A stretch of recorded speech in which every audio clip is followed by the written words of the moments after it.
Mes chers compatriotes, nous sommes le 23 mars au soir et cette date du 23 mars 2022 pourrait peut-être rester dans l'histoire comme une date très importante, notamment dans l'histoire monétaire, financière du monde et donc dans l'histoire tout court. Pourquoi je vous dis ça ?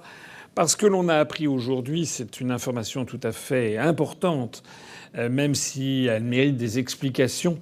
On a appris que le président Poutine, le président russe, a décidé d'interdire le dollar et l'euro pour payer le gaz russe qu'il exporte. C'est-à-dire que notamment tout le gaz exporté vers l'Union européenne ne pourra plus être payé ni en euros ni en dollars. Et il a exigé que ce soit payé en roubles ou en yuan chinois. Alors c'est une information très très importante et je vais essayer de vous expliquer pourquoi c'est important. Il faut bien comprendre auparavant que depuis 1945, nous sommes dans un univers issu de la Seconde Guerre mondiale, issu des accords de Bretton Woods, comme on avait dit, et qui consacrait le dollar comme la principale monnaie du monde, monnaie de réserve, monnaie de règlement. Ce privilège du dollar était astreint à une discipline de la part des États-Unis d'Amérique, c'est que le dollar devait être as good as gold, aussi bon que l'or, et donc pouvait être échangé à tout moment. Le papier de $1 pouvait être échangé à tout moment contre de l'or qui était dans les caves de Fort Knox aux États-Unis, un trésor de guerre, si l'on peut dire. Ça pouvait être échangé au taux de $35 pour une once d'or, c'est-à-dire pour 31 grammes.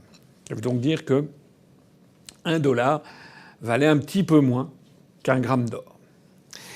Ce système, j'ai eu l'occasion de l'expliquer dans des anciennes conférences, ce système a volé en éclats au début des années 70, le 15 août 1971 pour être précis, avec la fin des accords de Bretton Woods, du moins d'une partie d'entre eux, c'est-à-dire cette libre convertibilité du dollar en or. Et pourquoi ceci ? Parce que tout au long des années 60, les États-Unis d'Amérique avaient fait de plus en plus de déficits, étaient devenus en fait incapables de rembourser le dollar en or au taux dit.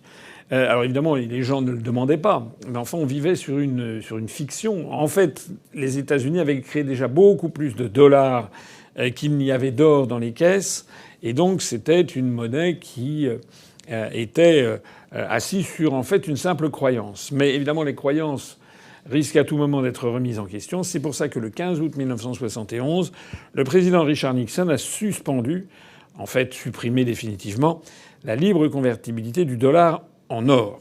Ça veut dire qu'on peut toujours acheter de l'or avec des dollars.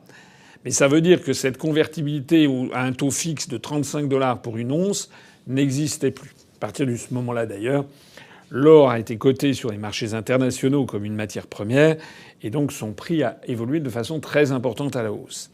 Mais ce qui est très important à comprendre, c'est que le dollar et l'Occident en général reposaient sur ce système et même si le dollar n'était plus convertible en or, c'était un avantage acquis extraordinaire pour l'Occident et pour les États-Unis en particulier, qui était le fait de disposer d'une monnaie nationale qui servait de monnaie de compte et de réserve. Pourquoi c'est si important ? C'est De Gaulle qui l'avait pointé du doigt dès les années 65, sous les conseils de Jacques Rueff, parce que si vous disposez d'une monnaie qui est acceptée dans le monde entier comme une monnaie de paiement et comme une monnaie de réserve, si vous n'avez pas un ressort de rappel vers la réalité qui vous interdit d'en émettre trop, puisqu'il faut que ça soit convertible en or, si vous n'avez plus ce ressort de rappel, ça devient très facile en fait d'acheter le monde entier. Il suffit de créer du dollar, et puis de pouvoir tout acheter. C'est en fait ce qui s'est passé à partir des années 70. Et en fait, l'Occident en général et les États-Unis en particulier ont bénéficié de ce système, de ce que De Gaulle appelait le déficit sans pleurs, ont bénéficié de ce système d'une façon absolument éhontée et continuent d'en bénéficier puisque les déficits américains sont absolument énormes. Ils achètent au monde entier. Ils ont des déficits. Les États-Unis d'Amérique ont des déficits commerciaux avec quasiment tous les pays du monde. Il faut quand même le faire. Et les déficits de la balance des paiements sont payés tout simplement en émettant des endettements de dollars qui sont encaissés d'ailleurs par les pays les plus créanciers. C'est pour ça que, par exemple, la Chine est devenue l'un des principaux détenteurs de dollars. Ce sont les dettes qui ont été émises par les États-Unis pour acheter les produits fabriqués en Chine. Donc il faut bien comprendre que le système financier international est devenu en fait, avec le temps, une espèce de véritable arnaque planétaire, les États-Unis bénéficiant du privilège dollar. Il faut bien comprendre aussi que, vu d'un certain nombre de pays du monde, où les dirigeants ne sont pas des imbéciles, ils ont commencé à en avoir assez de constater que les États-Unis s'étaient taillé cette situation à la force des armes, notamment de la Seconde Guerre mondiale, mais que c'est une situation extraordinairement injuste dans son principe et qui, tout le monde en convient, finira bien un jour ou l'autre par sauter. On ne peut pas imaginer qu'on ait un pays, les États-Unis d'Amérique, et puis une zone d'influence qui va avec, c'est notamment l'Union européenne, la zone euro, en bref, les pays du monde blanc, qui continuent à vivre de façon extraordinaire grâce et d'abord et avant tout au privilège d'une monnaie. Cette situation a d'ailleurs un inconvénient majeur, c'est qu'elle a mis dans la tête des élites, des classes dirigeantes des États-Unis d'Amérique, mais aussi de l'Europe, elle leur a mis dans la tête des idées qui sont remises en question en ce moment et qui vont faire très mal à remettre en question. Parmi ces idées, il y a l'idée que le monde blanc, l'Europe, les États-Unis d'Amérique, le Canada, l'Australie, la Nouvelle-Zélande, seraient pour toujours et à tout jamais les maîtres du monde. Ceux qui ont toujours raison, le camp du bien, ceux qui écrivent l'histoire parce que c'est eux qui ont gagné les guerres, ceux qui se permettent d'acheter la planète entière, ceux qui se permettent de fixer à tous les peuples du monde la façon de se comporter. Voilà. L'idée que, en fait, puisque les États-Unis d'Amérique et l'Occident, en fait, eh bien, puisqu'ils ont toujours raison, ils sont faits pour diriger le monde. Ça a été théorisé aux États-Unis avec cette idée du destin manifeste des États-Unis d'Amérique. J'insiste là-dessus parce que nous sommes en campagne présidentielle et tous les candidats, je dis bien tous les candidats, cultivent en fait de façon plus ou moins inconsciente cette idée que, en fait, c'est normal que le monde blanc soit riche. Alors certains vont verser une larme, il faut quand même faire quelque chose de plus équitable avec les pays du Sud, etc., etc. Il faut venir en secours ici. Mais l'idée est toujours celle-ci. Ça paraît naturel d'être les dirigeants du monde libre, et il paraît naturel que les autres obéissent. Voilà. Je vois par exemple la quintessence de cette pensée. C'est Monsieur Jadot, par exemple, de EELV, ou Madame Hidalgo, les socialistes, qui considèrent, alors ils donnent des leçons de morale, ils se piquent d'être plus moral que les autres, d'être plus vertueux, de l'égalité, etc. Mais en fait, non, pas du tout. Ils veulent imposer toujours leur vision du monde. Et lorsque M. Jadot dit, par exemple, qu'il faut venir au secours de l'Ukraine, quasiment il faut entrer en guerre avec la Russie, lorsque Mme Pécresse dit qu'il faut absolument stopper le dictateur Poutine et donc il faut arrêter d'acheter ci ou d'acheter ça, ils pensent toujours que nous avons, nous, l'Occident, les moyens de faire plier ceux qui nous résistent, de les faire plier militairement, parce que nous aurions les meilleures armes du monde, mais de les faire plier également financièrement, parce que nous serions les pays les plus riches, nous connaîtrions tous les réseaux SWIFT, les banques, etc. Et puis les faire plier moralement, parce que nous sommes l'endroit du monde qui distribue les récompenses, comme ce fameux prix Nobel de la paix qui est devenu une farce, dont on murmure maintenant qu'il pourrait être attribué au président ukrainien Zelensky. Je renvoie à ceux qui sont intéressés à la conférence que j'avais faite sur la tromperie universelle comme mode de gouvernement, où j'expliquais ce qui se cache derrière le prix Nobel de la paix, qui ne vaut plus un clou, qui est une véritable manipulation des services de renseignement américains. Eh bien, si je vous parle aujourd'hui, c'est parce que la date d'aujourd'hui est peut-être un point décisif dans l'évolution du monde. Nous allons peut-être assister au début de l'effondrement de ce système de domination planétaire du monde blanc. Et pourquoi je dis ça?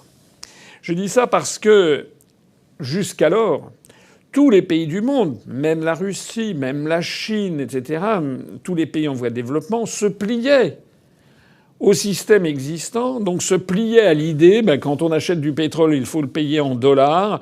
On doit passer par le système SWIFT de compensation internationale entre les banques du monde entier, que tout ça est organisé par des systèmes occidentaux ou américains, qu'il faut passer, comme pour les agences de presse, comme pour tout, il faut passer d'abord et avant tout par les États-Unis et par le monde occidental. Aujourd'hui, Vladimir Poutine a pris une décision tout à fait significative. Il a décidé donc qu'on ne pourrait plus, que les pays occidentaux ne pourraient plus acheter le gaz russe en le payant en dollars et en euros. Pourquoi il a pris cette décision?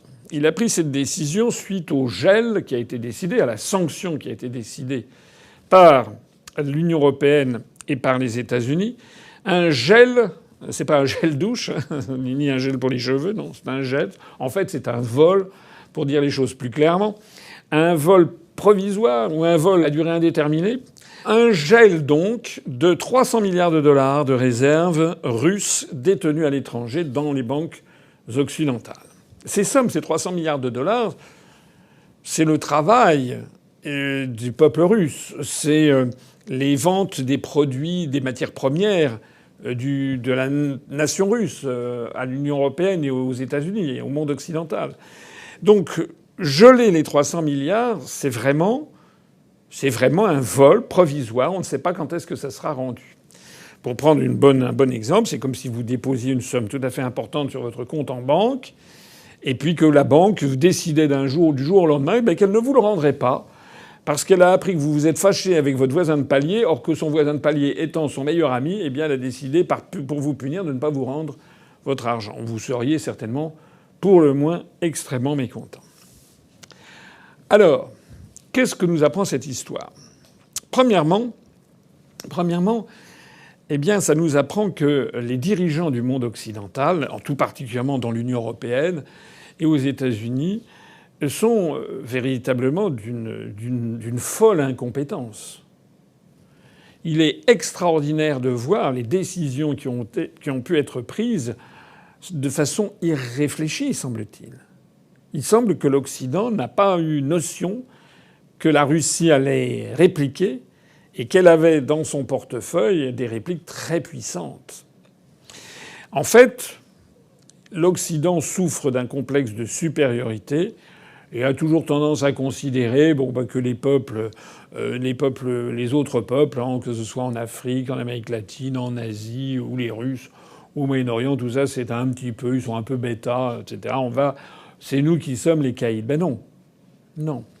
Les sanctions qui ont été prises vont se retourner brutalement contre nous, puisque dès aujourd'hui, si l'Allemagne, par exemple, veut acheter du gaz, elle ne peut plus payer en euros ni en dollars. Alors elle va faire quoi?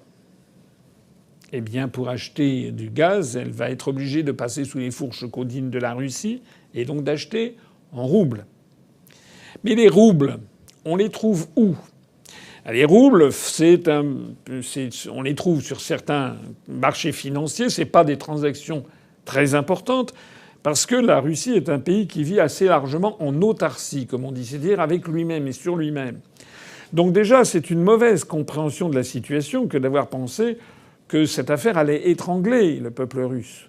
Non, la Russie vit déjà, elle a beaucoup de matières premières, elle peut vivre sur ses propres productions, y compris sur l'agriculture, elle ne dépend pas beaucoup du reste du monde. L'Europe dépend beaucoup plus des fournitures russes que l'inverse. Donc, l'Allemagne est obligée d'acheter du rouble, de l'acheter sur les marchés internationaux, et on a constaté aujourd'hui quoi? Eh bien, on a constaté que le cours du dollar par rapport au rouble a fortement chuté en quelques heures. Pourquoi il a fortement chuté? Ce matin, à 8h50, $1 valait 107 roubles. Et un dollar à 16 heures valait 98,2 roubles, c'est-à-dire une baisse en quelques heures de 7,4% du cours du dollar par rapport au rouble. Ben pourquoi? Ben parce que quand vous avez des dollars et que vous voulez les échanger en roubles, eh bien c'est la loi de l'offre et de la demande. Si d'un seul coup il y a beaucoup plus de demandes de roubles, eh bien le rouble va monter parce qu'il y en a moins à vendre et donc le prix va monter. Alors ça veut dire quoi? Ben ça veut dire, c'est très très important de comprendre les conséquences immédiates. Les conséquences immédiates, c'est que le rouble est en train de s'apprécier. C'est pas rien. 7,4% en quelques heures. Il est vrai que dans les jours précédents, il avait beaucoup chuté. Parce que les marchés financiers ne savent plus à quel sein se vouer dans tout ce système.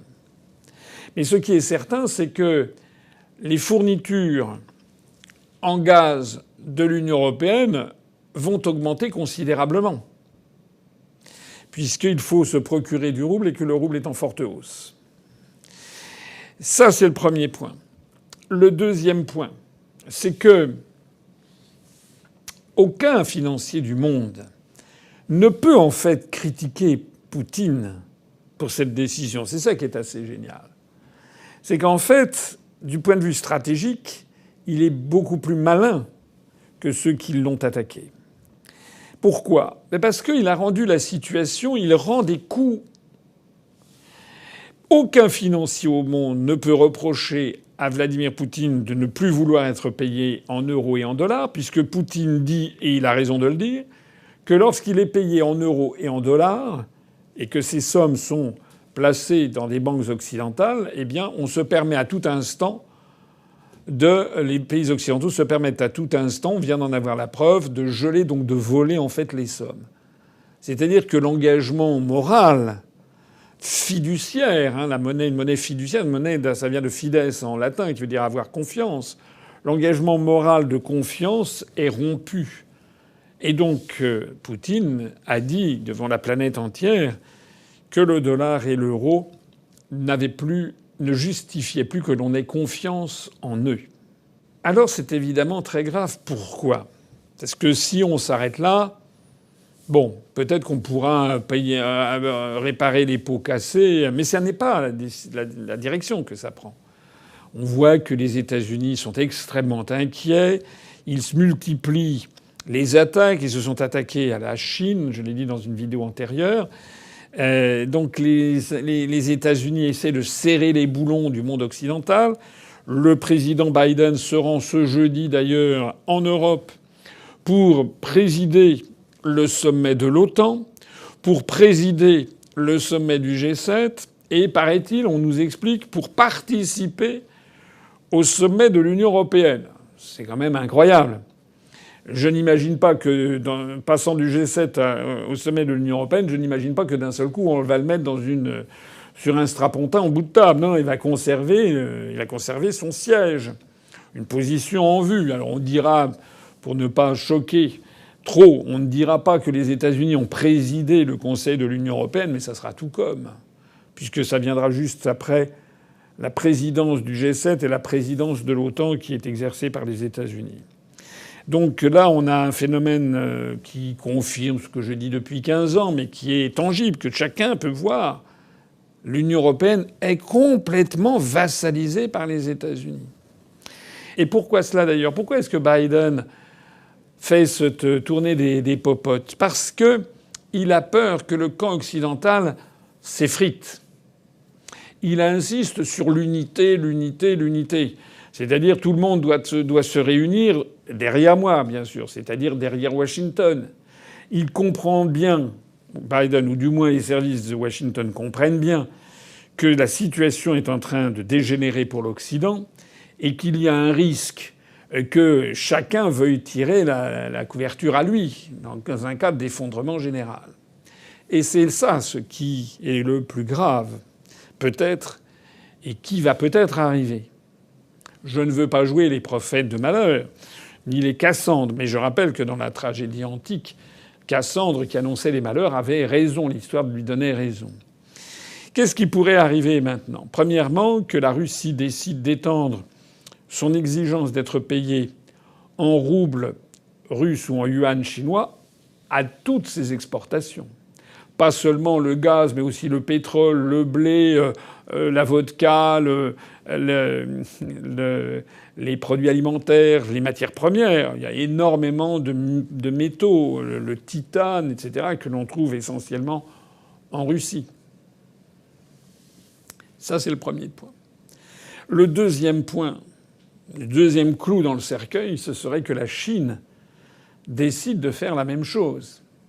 De toute façon, d'ores et déjà, puisque la Russie accepte le yuan comme monnaie d'échange et de règlement, ça veut dire que la Chine est d'accord. D'ailleurs, Vladimir Poutine et Xi Jinping se rencontrent régulièrement et montrent d'ailleurs une entente qui fait très peur aux États-Unis. C'est pas pour rien que Joseph Robinette Biden, puisque c'est son vrai nom, a passé 2 heures au téléphone pour essayer de faire les gros yeux à Xi Jinping, qu'on n'avait strictement rien à faire d'ailleurs. Je vous renvoie à ma vidéo précédente. Donc, en réalité, la Chine pourrait décider de faire la même chose. Et puis alors, le troisième clou dans le cercueil, c'est si d'autres pays tiers s'y mettaient également. Je pense en particulier à l'Arabie saoudite, qui détient encore quelque chose comme 20 à 25% des réserves mondiales prouvées de pétrole, qui était jusqu'à récemment la 51e étoile des États-Unis ou la 52e étoile des États-Unis, puisque certains disent que c'est Israël la 51e et l'Arabie saoudite la 52e. On a vu que l'Arabie saoudite, comme l'a dit pudiquement le journal Le Monde, s'émancipe des États-Unis. Ça veut dire quoi? Ça veut dire que l'Arabie saoudite n'a pas condamné Moscou, garde des très bonnes relations avec Moscou, et l'Arabie saoudite qui facture son pétrole et son gaz en dollars, eh bien, finalement, pourrait décider demain d'accepter d'être payé en dollars, bien sûr. J'imagine pas qu'ils arrêtent, mais d'être payé également en roubles ou en yuan, si d'aventure le rouble et le yuan devenaient de plus en plus des monnaies d'échange et de règlement comme ça en prend la direction. Même chose pour les Émirats arabes unis, même chose en fait pour les États pétroliers du Golfe, de la péninsule arabique ou du Golfe arabo-persique. On imagine assez volontiers que l'Iran pourrait se joindre au mouvement avec une grande délectation pour laisser tomber le dollar et l'euro et adopter le rouble et le yuan. On pourrait très bien l'imaginer. On pourrait très bien imaginer également que ce soit assez rapidement le cas du Venezuela, puisque les États-Unis ont quand même eu comme particularité de s'attaquer et de se mettre à mal avec beaucoup de pays qui possèdent des hydrocarbures. Imaginons donc que dans quelques semaines, la Russie, la Chine, l'Iran, mais aussi les BRICS, donc le Brésil, l'Afrique du Sud, l'Inde, un certain nombre de pays pétroliers du monde, le Venezuela, décident tous de basculer dans un nouveau système financier international où la monnaie de réserve ne serait plus le dollar. Ça pourrait être d'ailleurs, il pourrait ne plus y avoir de monnaie de réserve autre que l'or qui servirait de valeur refuge, ou bien que l'on accepte le rouble ou le yuan chinois comme une monnaie de réserve. Et que, ce faisant, il y ait donc une compétition entre la monnaie du monde qui domine. Ça rappelle ce qui s'est passé à la fin de la Seconde Guerre mondiale. Jusqu'en 1938, 39, 40, il y avait une monnaie mondiale. La principale monnaie, c'était la livre sterling. Ça datait de l'empire colonial anglais, britannique, qui avait culminé avec la proclamation de la reine Victoria comme impératrice des Indes. Et le Royaume-Uni était à la tête d'un empire, the empire on which the sun never sets, c'est-à-dire l'empire sur lequel le soleil ne se couchait jamais. Et puis les années 1910, 1920, 1930 avaient concrétisé la montée en puissance économique des États-Unis d'Amérique. Et dans les années 1938-39, le dollar commençait à concurrencer la livre sterling comme monnaie internationale de transactions et de réserve. Et la Seconde Guerre mondiale, on peut la résumer du point de vue monétaire comme la perte par le Royaume-Uni de cette prédominance monétaire au profit des États-Unis Ce sont les accords de Bretton Woods de 1944 dont je parlais tout à l'heure. On en a vu la conséquence. La conséquence, c'est un monde, de même que le monde avait été sous domination britannique au long disons, entre 1830 et puis 1930, pendant un siècle, eh bien, le monde a été sous domination américaine à partir de 1944. Jusqu'à quand? Ben, peut-être jusqu'au jour que nous sommes en train de vivre. Parce que si le système se met en place, comme je le dis, eh bien, c'est un effondrement de la puissance américaine et donc occidentale qui se figure. Pourquoi ça? Ben parce que ça sera notamment la fin de l'endettement sans limite des États-Unis et des pays de l'Union européenne. Le quantitative easing, le fait de créer du dollar, en veux-tu, en voilà, n'en veux-tu pas, en voilà quand même. On ne sait même plus en ce moment dans le monde ce que représente M3. M3, c'est l'agrégat maximal que connaissent les économistes pour savoir l'ensemble des dollars qui ont été émis. Mais on ne sait plus, on ne sait pas. Ça n'est plus suivi. On est en fait dans une espèce d'énorme bulle monétaire et tout le monde sait, absolument tout le monde sait, que le système financier international est d'une extrême fragilité et d'une extrême vulnérabilité. Tout le monde sait qu'un jour il va craquer, mais comme dans les évangiles, nul ne sait le jour ni l'heure. Sauf que là, eh bien là, cet événement est en train de nous donner que c'est peut-être maintenant, dans les semaines, les mois qui viennent, que nous allons assister à cet événement historique. Si tel était le cas, si de plus en plus de pays du monde zappaient vers un système rouble-yuan, et sans doute à l'intérieur des deux d'ailleurs, sans doute que le yuan serait bien parti pour l'emporter, eh bien ça veut dire que ça ne pourrait pas ne pas se traduire très rapidement par une baisse rapide du niveau de vie des Occidentaux. Elle a d'ailleurs déjà commencé, mais ça pourrait s'accélérer très vite. Notamment les matières premières, connaissant d'un seul coup des hausses vertigineuses. La valeur même du dollar et de l'euro, qui resterait, n'étant plus acceptée partout comme des monnaies de réserve et de transaction, eh bien, serait réappréciée à leur juste valeur, c'est-à-dire pas forcément grand-chose, puisque l'on voit que les pays occidentaux se sont, d'une façon complètement irréfléchie, dépourvus des stocks d'or nécessaires. Tout le monde a à l'esprit la vente criminelle que Sarkozy a faite du stock d'or, de 20% du stock d'or de la Banque de France quand il était à l'Élysée, qu'il a d'ailleurs vendu à prix bradé, ce qui autorise d'avoir tous les soupçons derrière la tête sur ce qui s'est exactement passé derrière cette affaire.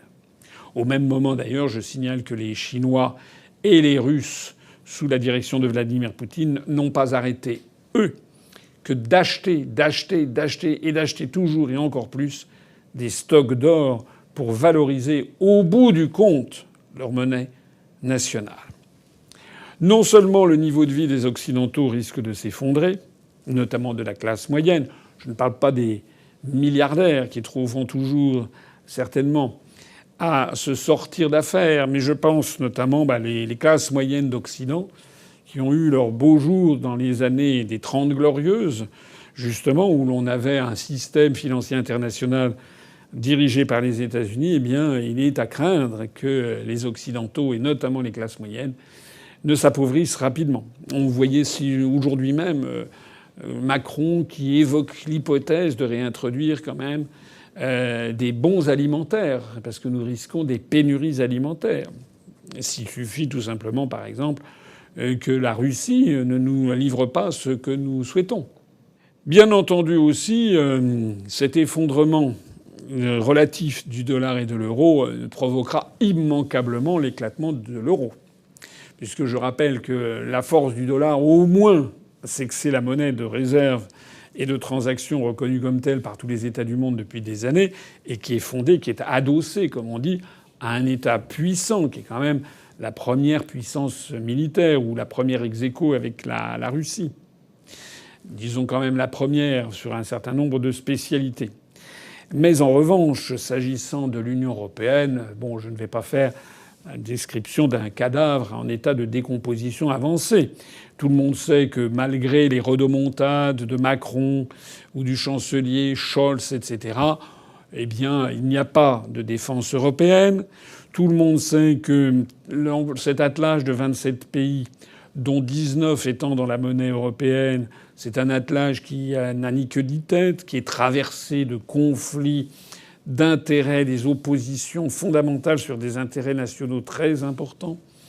Et donc tout le monde sait que l'Allemagne est très inquiète de l'échafaudage de créances qu'elle a été obligée de consentir aux banques centrales des pays d'Europe du Sud, notamment la Banque d'Italie, la Banque d'Espagne, la Banque de Grèce.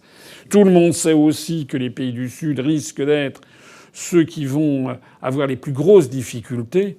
Tout le monde sait donc qu'il faudrait, pour que l'euro, la zone euro se tienne, qu'il y ait des transferts financiers considérables depuis les zones les plus riches, nommément l'Allemagne, l'Autriche, les Pays-Bas, la Finlande, vers les zones plus pauvres ou en faible croissance, nommément le Portugal, l'Espagne, l'Italie, la Grèce et aussi la France. Voilà. Voilà la situation dans laquelle nous ont plongé des élites qui sont incompétentes. On me permettra d'ailleurs ici d'insister sur le scandale absolu, quand on voit les événements, que représente la sélection des candidats à l'élection présidentielle française par le système des parrainages. Que ce soit en matière de guerre, en matière de géopolitique, en matière militaire, maintenant en matière monétaire, économique, les Français ont comme choix pour l'élection présidentielle des gens qui ne sont pas au niveau. Et je suis désolé de le dire. Je sais que c'est peut-être malsonnant, que c'est peut-être prétentieux, mais moi, j'étais au niveau. Je suis au niveau. Et j'ai été éjecté de l'élection présidentielle par cela même que j'étais au niveau. Et parce que je disais aux Français, ce qu'ils sont en train de découvrir, c'est que l'euro risque d'être notre tombeau. Je terminerai d'ailleurs par ce point. Imaginons que nous ne soyons pas dans l'euro, mais que nous soyons revenus au franc. Imaginons, comme je le propose depuis 15 ans, imaginons que, comme je le propose depuis 15 ans, la France ne soit pas dans l'Union européenne, ne soit plus dans l'Union européenne ni dans l'OTAN. Imaginons, comme je le propose depuis des semaines maintenant, que nous ayons, sur cette affaire ukrainienne, pris la hauteur de vue nécessaire et joué les bons offices, comme c'est la vocation de la France, et comme nous aurions d'autant plus pu le faire que nous n'étions plus dans l'Union européenne ni dans l'OTAN. Eh bien, dans ces conditions, il se passerait quoi?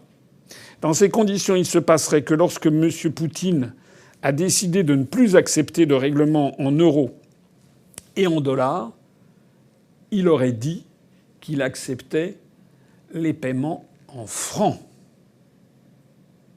Ça veut dire que nous aurions continué, nous, à nous approvisionner en francs, en gaz russe, qui représente 20% de nos approvisionnements, et à des tarifs très compétitifs. Voilà à quoi nous a mené cette solidarité atlantiste et européenne. Une solidarité atlantiste et européenne qui nous oblige à entrer en choc frontal avec la Russie pour les intérêts géopolitiques américains et exclusivement américains. Je rappelle ici que tout ce BINS, ce risque de guerre planétaire qui empoisonne la vie du monde entier maintenant depuis plusieurs mois, tout ceci vient du fait que les États-Unis d'Amérique ne veulent pas renoncer à l'idée qu'ils veulent mettre la main sur l'Ukraine dans l'OTAN. Que les États-Unis restent chez eux et qu'ils laissent la Russie, avec son entourage proche, avoir des relations comme elles ont toujours été. Je rappelle aussi que les États-Unis d'Amérique sont toujours généreux avec les intérêts des autres, et notamment les intérêts des Européens. Puisque si conflit il y a dans toute cette affaire, c'est l'Europe, et en particulier la France, qui vont être parmi les premiers touchés, avec une augmentation phénoménale des tarifs des hydrocarbures qui ne concernera pas les États-Unis, avec un risque de menace nucléaire ou de guerre violente sur le sol européen qui ne concernera pas les États-Unis, avec également un arrêt des ventes, des exportations françaises vers la Russie, notamment les vins, les cognacs, les champagnes, les produits de luxe, la maroquinerie, qui sont nos grandes spécialités à l'exportation. Ça ne concernera pas la Russie. C'est aussi l'arrêt des ventes d'avions, les ventes peut-être d'automobiles, puisque l'on a vu qu'aujourd'hui même, M. Zelensky, président ukrainien, qui s'est rendu à l'Assemblée nationale, enfin qui a fait une vidéo plus exactement par téléconférence avec l'Assemblée nationale et le Sénat, on a vu que M. Zelensky, qui passe à l'évidence plus de temps maquillé dans les studios de télévision que sur le terrain, a dirigé une guerre dont on ne sait pas très bien à quoi elle tourne d'ailleurs. Eh bien, M. Zelensky a donné la liste devant les parlementaires des entreprises françaises qui doivent fermer boutique en Russie. Donc il a cité Auchan, il a cité Renault, etc. Voilà, M. Zelensky, en parfait agent des intérêts américains, nous a expliqué que la France doit maintenant s'aborder un certain nombre d'entreprises françaises fondamentales. Par exemple, la présence de Renault en Russie est extrêmement importante. Et je terminerai d'ailleurs là-dessus, parce que c'est une information triste. Il y a quelques instants, au moment même où je commençais cette émission, on apprenait que Renault a décidé d'arrêter toute production en Russie. Alors qu'ils avaient dit toujours le contraire. C'est totalement contraire à nos intérêts fondamentaux, nos intérêts nationaux les plus fondamentaux. J'aimerais savoir, moi, mais tout le monde a un peu à l'idée ce qui peut se passer, comment il se fait que le président Zelensky, qui est un escroc notoire, je l'ai dit, je le répète, aucun responsable politique, aucun journal, aucun média ne veut le mettre sur le devant de la scène. M. Zelensky a détourné 41 millions de dollars. C'est pas rien quand même, l'équivalent de 35 ou 38 millions d'euros à son profit. Il fait partie des Pandora Papers, du scandale. Il est avec la pègre de certains oligarques ukrainiens. Il fricote avec les néo-nazis. Ça, maintenant, on commence à le savoir un petit peu davantage, parce que l'opinion publique française se dit « Mais c'est incroyable, cette histoire !» En tout cas, voici ce monsieur qui est un acteur de cinéma, qui n'est absolument pas ni un politique, ni un économiste, ni un chef d'entreprise, ni rien du tout, ni un haut fonctionnaire. Non, non, c'est un acteur de cinéma qui a été propulsé de façon extraordinaire par des médias, comme on a vu que les mêmes médias en France ont propulsé Macron. Et puis, ce monsieur nous donne la liste des entreprises françaises qui doivent se saborder en Russie, mais c'est pas lui qui l'a élaboré. On lui a élaboré, on le lui a donné. Et d'ailleurs, qui a décidé que ce monsieur Zelensky pourrait parler par vidéoconférence à la Chambre des communes au Royaume-Uni, ensuite au Parlement, à la Knesset en Israël, ensuite au Parlement en Pologne, à Varsovie, puis au Parlement italien, maintenant le Parlement français. Il avait fait la Chambre des représentants à Washington. Mais qui c'est qui a décidé ça ? Quand on voit d'ailleurs les députés ou les sénateurs, tout le monde était là, le doigt sur la couture du pantalon, on n'a jamais vu des hémicycles aussi pleins. Lorsqu'il s'agit de voter des lois qui ont une importance considérable sur la liberté des Français, sur le pass vaccinal ou autre, on s'aperçoit qu'il y a 3 plaies, 2 tondus dans ces hémicycles, que nos parlementaires prennent ça comme par-dessous la jambe. Mais là, d'un seul coup, M. Zelensky s'exprime pour donner la liste des entreprises qu'il faut fermer, puis on va s'exécuter, et tous les députés sont priés d'être là, le doigt sur la couture du pantalon. C'est aussi dingue, en fait, que l'hystérie de médiatisation qui avait entouré Greta Thunberg, cette adolescente de 16 ans, qui a eu comme ça l'occasion de s'exprimer du haut de la tribune de l'Organisation des Nations Unies à New York devant 195 pays du monde, et qui a été reçue en grande pompe dans tous les parlements des pays de l'Europe occidentale, y compris Parlement français. Et puis gare à celui qui faisait une plaisanterie déplacée sur Greta Thunberg. Sainte Greta, priez pour nous. De la même façon qu'aujourd'hui, gare aux députés qui n'auraient pas été présents pour assister religieusement à la liste des entreprises françaises à détruire énoncée par M. Zelensky. Madame Le Pen, qui avait un agenda différent, a été obligée de le modifier sous pression des médias qui commençaient à faire un scandale autour de son absence. Après ça, les médias se sont attaqués à Mélenchon et à la France insoumise, il a fallu que la France insoumise fasse savoir si nos 17 députés seront bien là. Après ça s'est porté sur monsieur Fabien Roussel qui a dit qu'il pouvait pas y aller, donc il s'est fait morigéner. Sauf que là, il avait quand même une bonne excuse, si j'ose dire, puisque c'est triste. Il avait, paraît-il, un deuil dans sa famille, donc ça, on l'a toléré. Mais qui décide de tout ça?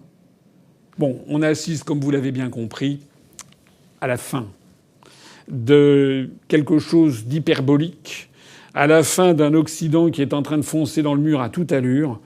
Et je pense que les décisions de Vladimir Poutine d'aujourd'hui vont avoir des conséquences très lourdes dans les semaines, les mois et les années qui viennent. Et peut-être de ce jour, du 23 mars 2022, datera le début de la fin de la domination occidentale sur le monde. Un petit mot quand même pour terminer en plus. Ça n'a rien à voir et pourtant ça a à voir. Les vidéos que je fais, UPR TV est en croissance phénoménale.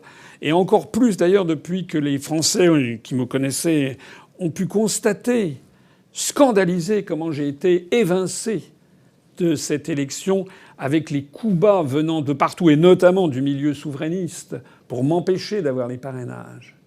Donc ce que je voudrais dire ici, c'est que nous venons de franchir les 270 000 abonnés sur UPR TV. On a fait 40 000 abonnés de plus en un mois. C'est tout à fait considérable. Eh bien, il faut continuer. Nous voulons avoir plus de moyens parce que c'est là, en fait, que nous allons pouvoir finalement faire basculer les choses. Ça n'est plus dans ces campagnes électorales qui sont des campagnes truquées. J'ai été le premier à dire que l'élection présidentielle était truquée. J'ai vu qu'ensuite M. Poutou, M. Dupont-Aignan, M. Lassalle, tout le monde, tous les petits candidats, entre guillemets, disent à leur tour que c'est truqué. Nous avons besoin de vous informer. Et de vous informer comme je l'ai toujours fait depuis 15 ans, pour que les Français comprennent bien l'ennemi auquel ils ont affaire. Alors pour ça, j'ai besoin de votre argent. Voilà. Pas pour moi, tout simplement pour développer nos actions, remplacer nos matériels, avoir des matériels plus performants, avoir quelques salariés en plus, parce que parfois ça fait énormément de travail. Vous ne vous en rendez pas compte, mais le travail fait derrière l'écran, vous ne le voyez pas. C'est un travail très important, à la fois de mes collaborateurs et de moi-même. Il y a beaucoup de travail de recherche d'informations. Je n'ai pas la science infuse, même si c'est vrai que je suis érudit. Et je remercie tous ceux qui me mettent des messages tout à fait sympathiques en la matière. Mais j'ai quand même aussi besoin de vérifier un certain nombre d'informations. Je voudrais rendre ici hommage aussi, notamment à Jérémy ou à Fabien, qui sont les chevilles ouvrières de notre chaîne de télévision.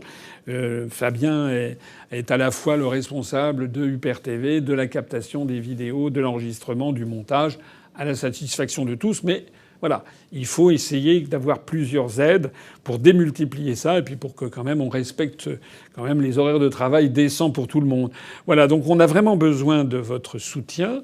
Et puis on a aussi besoin d'autre chose, qui est un soutien qui n'est pas uniquement financier.